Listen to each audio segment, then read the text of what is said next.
Hello everybody, this is GeneralJannis, and in today's Death Card Tactics I will be looking at the new revealed rules for the updated Inexorable Advance, the detachment ability, and the newly introduced and revealed Deadly Pathogens that we can take for Death Card character Plague Weapons. So let's take a look. So 8th of December and more news comparing also to my last video where I was trying to look at the new weapon rules for Plague Marines. Warhammer community has announced that there will be 5 key changes to the Death Card, to some typical Death Card rules and abilities, and they will preview and tell us of one change per day this week. So today we already have two news revealed. So we have updated rules for the existing Inexorable Advance and Malicious volleys abilities for the Death Card army. And today we also got the introduction to the new Deadly Pathogens that we can use with the new codex, of course. And also there was a reveal for the stats for the Lord Virulence weapon, and we got also by the way, also a confirmation of the Plague Weapon rule. The Plague Weapon rule stays, of course, as we have it, that we have the reroll once to wound. So of course there is a lot of changes for the Plague Marines or any of our units to keep up, but they of course advance inexorably. So let's take a look at these updates and the new pathogens. And just a brief parenthesis, of course, pathogen originates from the Greek words pathos or patheno, which means passion or suffering or something happens to me, and geno or gono, like the geno in pathogen, meaning to give birth or produce or basically generate, like the English word. For example, we can also find it in the words hydrogen and oxygen. Hydrogen meaning produces water, and oxygen meaning produces acid.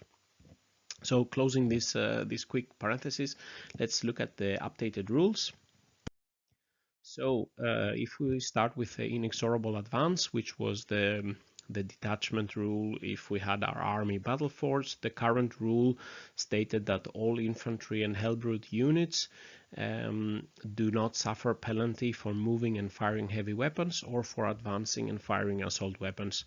And they also had the ability that any rapid fire weapon could fire twice at a range of 18-inch instead of only being able to fire twice at half range, which was quite useful for example, for plasma guns. Instead of rapid firing at 12-inch, they could rapid fire at 18-inch, and we didn't have to consider any penalties for shooting with either heavy weapons or assault weapons. The new rule is quite different. So the unit, so now we get that all Death Card units count as remaining stationary if they did not advance or fall back. So there is still no penalty to move and shoot heavy weapons, because they, even if they move, they still count as having remained stationary. The second one, which is probably the second line here, which is probably the most important, is that now we get a completely different rule, is that vehicles can fire their heavy weapons at point blank range with no penalty. So this is really good for some of our demon engines, and I will come back to that in a bit. But previously, for heavy weapons, if the tanks and demon engines were locked in combat, you had -1 to hit with heavy weapons in close range, and this goes away, which is really good. And then finally, if infantry units cannot be slowed down when moving. Basically, it says that it can ignore any or all modifiers to the move characteristic, advance rolls, and charge rolls. I'm still a bit puzzled of this. If it, for example, involves terrain, is that like a modifier, or is that something else, or do they only mean like modifier to say that if some unit has, for example, -2 to the charge roll if our units charge them. But let's see if they can really move and advance and charge and ignore terrain penalties. That would be really great. I'm just not completely sure this is the true, but of course if there is some ability I think it's quite clear if there is some ability that the opponent can cast some psychic ability making our units slower, it doesn't work for them, so they can still move normally. I'm just unsure about this terrain thing. So basically with this quite new Inexorable Advanced, we have gained a lot of things, but we have also lost something. We lost the double rapid firing shooting at 18 inches. As I said, plasma guns now would only be able to do this at 12 inches. And we don't have the penalty to shoot heavy weapons when moved, but we now have the penalty of advancing and shooting assault weapons, so we get -1 to hit. And this is one of my personal favorite, the blight launchers for the Plague Marines. I've not been needing to think that to keep in mind to have any penalty, but going forward that would be not so strong. But of course we got better rules for some of the other parts of the army, and I think okay, -1 to hit, we can live with that when we do the advancing. Continuing with the Malicious volleys, here are the current rules and here are the new rules, and basically there is only one change to Malicious volleys, and it's that previously if the firing model was a Hellbrute, it would always be able to rapid fire bolt weapons twice, but now the Hellbrute keyword is removed. So basically, together with a new Inexorable Advance, this means that infantry units other than Blightlord Terminators or other Terminators will be able to shoot their bolters twice, already at the maximum range of 24 inch, and previously this was 18 inch. So in my opinion, it's not such a huge deal or very much improvement, and I also think many times against a lot of targets the bolters themselves don't do so much damage, so I don't know how big an impact this is. So again, I think this is quite minor compared to some of the other changes we are getting, but of course this is fine. We can shoot more bolter rounds from further away, 6 inches longer than we could before. So just updating on the table I had on the video with the Plague Marine weapons. So with these were the current rules, and where the different weapons of the Plague Marines could shoot 2 shots or 1 shot, etc. If we look at the new rules, basically normal move or standing still basically becomes the same, because now with the Inexorable Advance, even if they move, it counts as standing still. And we see the update that between 18 and 24 inches, the bolters can shoot twice, because now they will always shoot twice if the unit just moves or stands still in the whole range. And we see here the plasma gun will only be able to shoot twice within 12 inches, and it lost 1 shot in the range of 12 to 18 inches.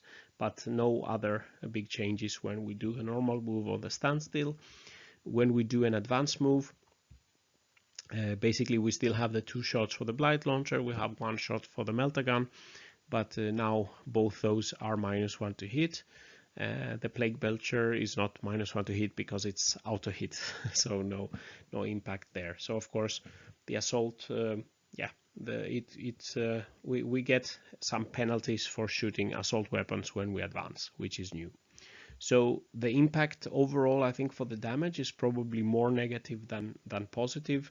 We lose something with plasmas, we lose something when we advance, but we gain a little bit with the bolters. But all in all, I think it's okay, considering the next big change of the Inexorable Advance. So the big win here is the point-blank shooting of vehicles, that we have no penalty in firing heavy weapons. So this is a huge improvement for our vehicles armed with heavy, basically non-auto-hit weapons locked in melee. And of course we had previously some auto-hit weapons, and those are basically unaffected by these changes because they were always hitting with no hit rolls. So for the demon engines, this impacts the Plagueburst Crawler. We have with especially with the entropy cannons, the heavy slugger or the volley gun. Now they will be hitting with 3+ ballistic skill, also locked in combat, and I think the entropy cannons can do quite severe damage, for example, to a character that has charged the vehicle and maybe doesn't kill it, and the next time the Plagueburst Crawler cannot do so much in melee, but it can shoot it down with the cannons maybe. The Mephitic Blightholder also benefits being able to shoot its multi-melta and the missile launcher with no penalties at point blank range. Also the melta in this case gets the more damage being at engagement range, and the Defiler of course also gets improvement for its last cannon, Heavy Bolter or Reaper autocannon. The Twin Heavy Flamer is not affected, for example, because it's auto hit and so on, but other weapons for these units and the Blow Drone are unaffected. The Blow Drone basically has auto hit weapon or assault. The Heavy Blight Launcher was an assault weapon, so basically doesn't benefit, but it still can do a lot of it still can do the normal damage it was able to do in point blank range. So together with the improved ballistic skill of the demon engines going forward from 4+ to 3+, point blank shooting can become lethal and a deterrent for heavy cannon vehicles to be charged, at least by characters. Maybe you could still charge them with a horde, and then it takes some time to be let's say cleared.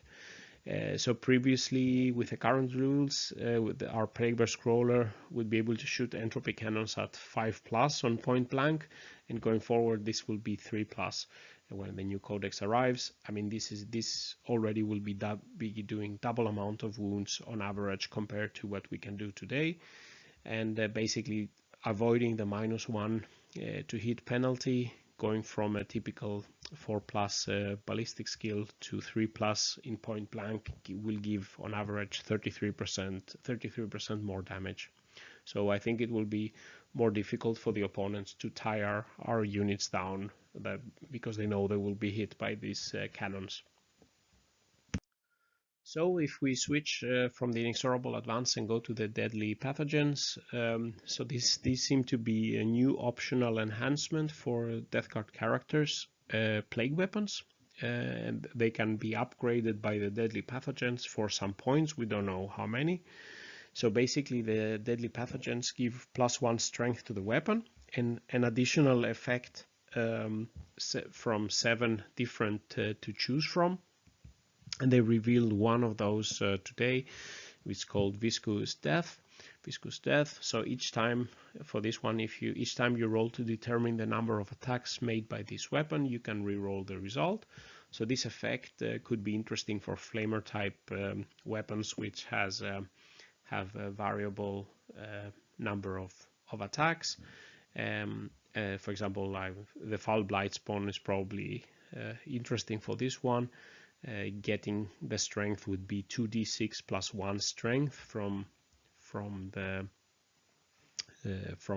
Deadly Pathogen, and reroll on d6 number of hits. So if you hit a low number, you have a reroll to try to get it higher. But let's see some of the rest of the other 6 that we don't know. There could be some interesting combos going forward. And let's see if we can use these enhancements on weapons of named characters, or if there will be some restrictions on how many you could give, or what types of effects you can choose. So finally, the Lord of Virulence, the weapon stats were revealed. So the Twin Plague Spewer weapon is a 12-inch range flamer with heavy 2d6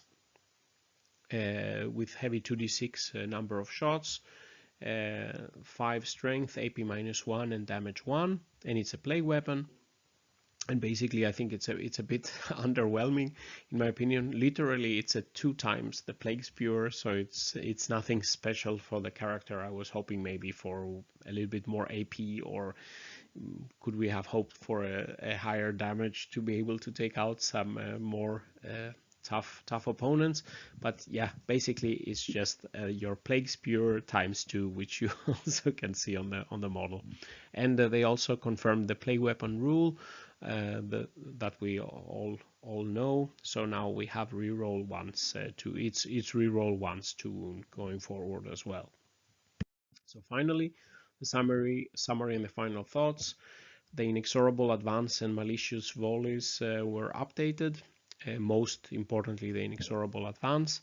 This is a huge improvement for vehicles shooting heavy weapons at point blank. This gives even bigger incentive to bring demon engines in our list. We will not have penalty to hit with the cannons and heavy weapons for the PBC, the Mythic Blight Hauler and Defiler cannons, and when they are shooting in point blank at engagement range. We have gotten a bit better range for shooting bolter weapons for infantry. So double rapid fire bolters are 24-inch. Previously this was 18-inch. A bit worse rules for shooting non-bolter weapons for infantry. We now have to start to get the penalty for advancing and shooting assault weapons like the Blight Launcher and the Melta-Gun. And the double rapid fire plasma gun will only work at 12-inch shooting double. Previously this was 18-inch, so it's a bit even more nerf for plasma guns going forward. And then we have also this new interesting ability that we will have no adverse modifiers to movement, advance rolls or charge rolls. And my question is if this will just take all terrain minus or is it only for other abilities that other units would be having to our units movement, advance rolls or charge rolls. Deadly Pathogens was introduced, enhancement for character plague weapons, giving +1 strength for some unknown point cost, and plus an additional effect that can be selected from 7 available, and we got 1 revealed, which was buffing the Plague Flamer weapons. And the Lord of Virulence twin Plague Spear, basically it's double 2 Plague Spears duct taped together. So this concludes the video. What are your thoughts for the new rules for the Inexorable Advance? What are you looking forward to? I know I look forward to shooting my entropy cannons at point blank with 3+ to hit. That's really good. And the Deadly Pathogens, I think it's quite interesting, but let's see when we have all effects what interesting combos we can find. And I'm still waiting to see what the Lord of Virulence will have for special abilities and what he can offer to the other units in our army. Yeah, what else are you looking forward to? If you like this video, please press like and leave some comments, and subscribe to the channel where I will be bringing more videos on Death Guard tactics, news and rules and calculations for units. So with these words, GeneralJannis is signing out. Stay safe out there and bye bye.